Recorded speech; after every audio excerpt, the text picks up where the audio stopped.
Take your money and buy the neighborhood. That's how you rinse it. Jaylen Brown must have been listening to Jay-Z's 444 album. It'll make sense later.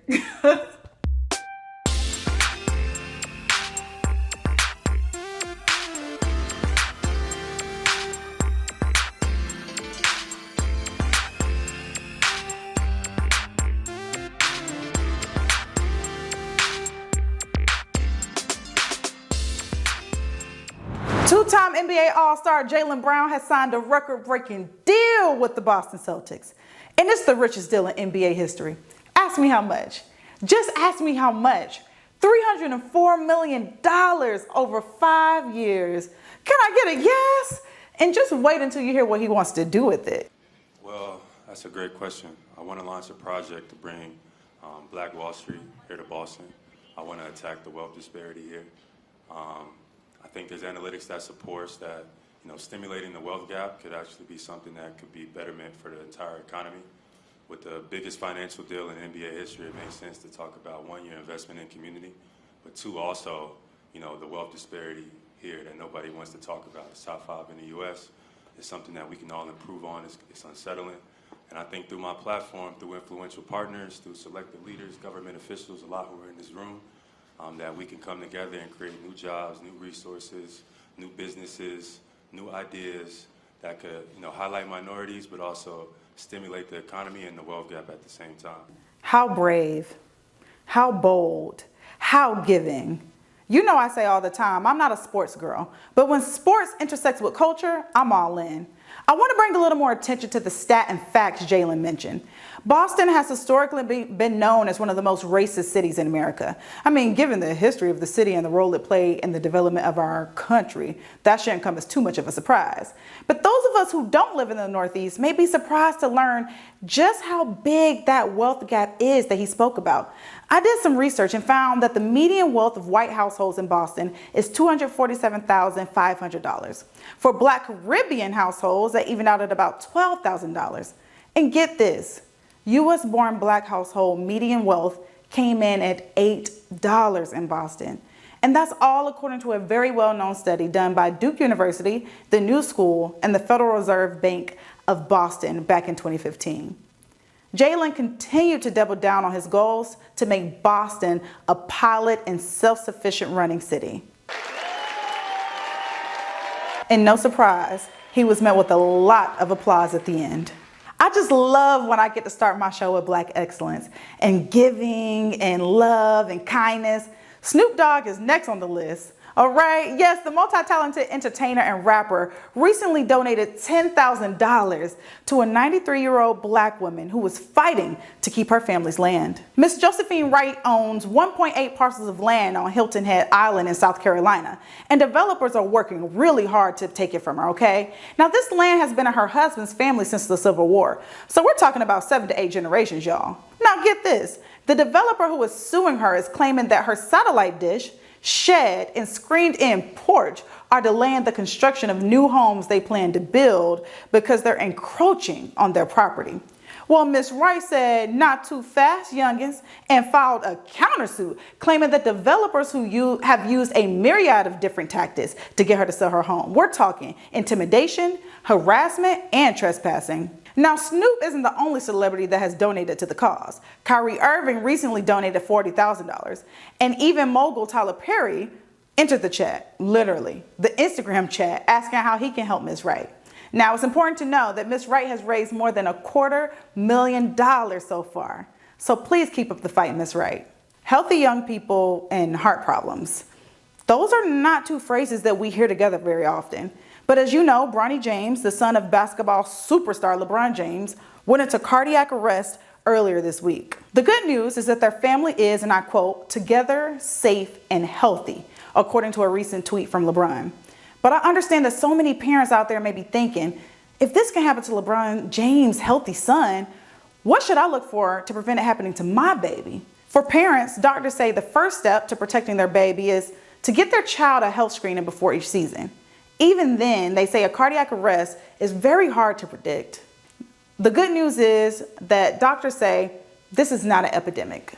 No, it's not happening more frequently, but the prevalence and pervasiveness of social media makes it seem that way. There are about, as you said, about 150 deaths of athletes in the United States every year. It does not look like that has changed. There are about 2,000 people under the age of 25 in this country who will die of a sudden cardiac arrest. So, those numbers are seem large, but for the population as a whole, they're actually fairly low. But because these people often are incredibly healthy and are so young and vital, every one of these events is tragic and a catastrophe, which is why it resonates. Every one of these losses resonates in the community, and when this occurs with a public persona, it seems to hurt even more. Speaking of a father's love for his son, the press secretary said there is no chance that President Biden will pardon his son, Hunter, who is currently facing tax and gun charges, y'all. They are still trying to negotiate a plea deal for Hunter after it all came crashing down in a Delaware court earlier this week. From a presidential perspective, is there any possibility that the president would end up pardoning his son?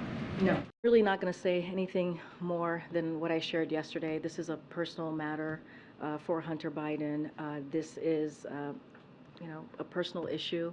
And as you know, this has been done in an independent way by the Department of Justice. It has been led by a Trump-appointed prosecutor, and I'm just not going to comment beyond what I said yesterday. And of course, and we have said this multiple times, the President and the First Lady, they love their son, and they support him as he is working to rebuild his life. I'm just not going to say anything beyond that.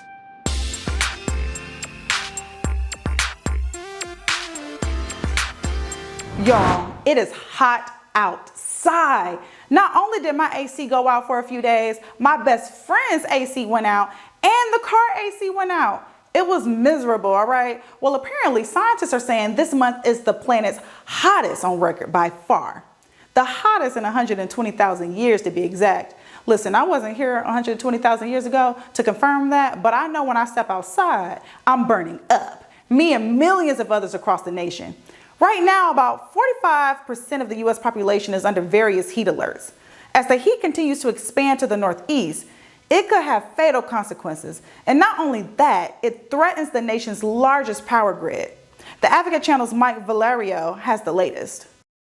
Access to cooling is a matter of life and death. Life-threatening heat now striking the Northeast. New York City is now under an excessive heat warning. In Northeast states where many places aren't built to beat extreme temperatures, the heat index is forecast to reach over 100 degrees, triggering emergencies in multiple states. Heat kills more New Yorkers every year than any other kind of extreme weather event. The number one weather-related killer is heat. 600 people die annually from its effects. Blistering temperatures triggering an emergency for the nation's largest power grid, which supplies power to more than 65 million people across the Northeast and Midwest. The company, PJM, saying on its website, quote, a dedicated team of operators uses sophisticated technology to balance supply and demand and direct the power grid 24/7 from PJM's control rooms. In Arizona, oh my God, this is hell on earth, I guess. It's just that hot. And this is probably the worst July we ever had.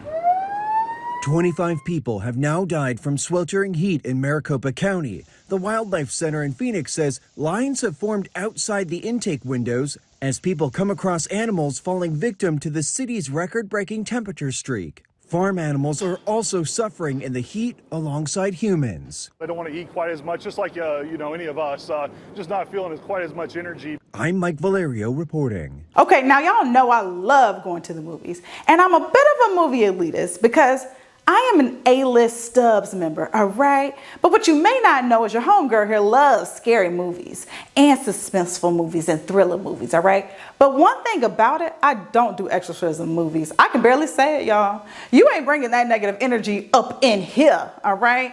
But I have to always keep you up on the latest, and a new Exorcist trilogy is heading to the theaters. Advocate Channel's Rick Damagalia has a preview of the first film in the trilogy. Y'all check it out while I cover my eyes. My name is Liko. I came to Indigo Academy in the Kanto region, hoping to learn more about myself.